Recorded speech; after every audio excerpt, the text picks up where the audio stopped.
అలాగే దొమ్మేడు సాయికృష్ణ గారు వారు కూడా ముందుకు రావాలండి. అలాగే దొమ్మేడు సత్యమోహన్ గారు వారు కూడా ముందుకు రావాలండి. దొమ్మేటి వెంకటేశ్వరరావు గారు ఎంపీపీ గారు వారు కూడా ముందుకు రావాలి. దొమ్మేటి రామారావు గారు వారు కూడా ముందుకు రావాలి. అలాగే అరిగలేసి గారు వారు కూడా ముందుకు రావాలండి. అరిగెల సూరిబాబు గారు వారు కూడా ముందుకు రావాలండి ఎమ్మెల్యే గారితో పాటు. అలాగే తాతాజీ గారు రావాలి. మరి కొన్ని పేర్లు మర్చిపోయినా కానీ మీరేమనుకోవచ్చు సార్.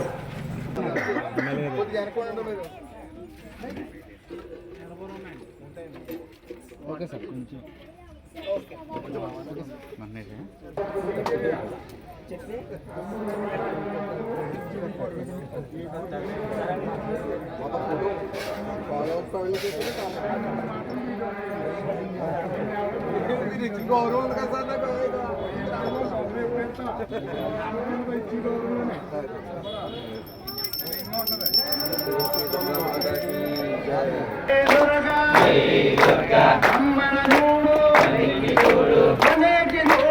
అమ్మని చూడు